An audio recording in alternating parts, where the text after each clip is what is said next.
آخر میں صرف اتنا کہوں گی کہ ایک پروڈکٹیو اور ترقی پسند انسان ہی آپ کو ایک خوشحال زندگی دے سکتا ہے، ایک خوشحال فیوچر دے سکتا ہے۔ یہاں پر آپ یہ نہیں کہہ سکتے کہ میں جو ہے نا ریلیشن شپ میں جانے کے بعد بھی اکیلی ہی ترقی کروں گی یا اکیلا ہی ترقی کروں گا، نہیں۔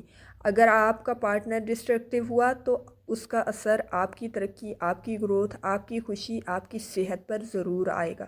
تو آپ کسی بھی پارٹنر کو سلیکٹ کرنے سے پہلے ان چیزوں کو یا پھر ان فیکٹرز کو ضرور دیکھیں یا پھر ان فیکٹرز پر ضرور غور کریں، ان کو چیک آؤٹ کریں یا پھر چیک لسٹ کریں۔ اس میں میل اور فیمیل دونوں کا کردار بہت اہم ہے، ٹھیک ہے۔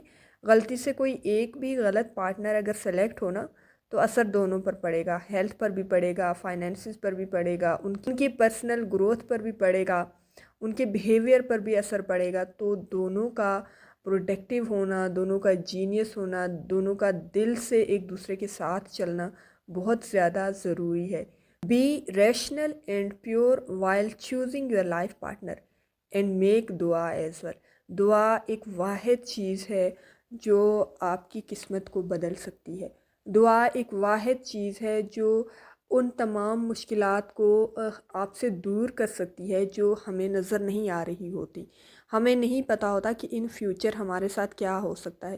ہم کچھ فیکٹرز کو تو مد نظر رکھ لیتے ہیں، ہم اپنے مطابق ایک بیسٹ ڈیسیجن لے لیتے ہیں، ہمارے مطابق ہم ایک اچھے راستے پر جا رہے ہوتے ہیں، ہمارے مطابق ہمارا فیصلہ ہمارے حق میں بہت بہترین ہے۔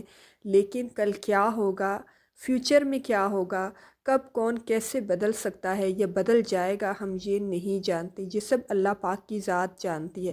تو جب بھی آپ اپنی لائف کے بڑے ڈیسیجنز لے رہے ہوں تو ہمیشہ اس میں دعا ضرور کریں اور پھر اللہ پر بھروسہ کر کے وہ ڈیسیجن لے لیں۔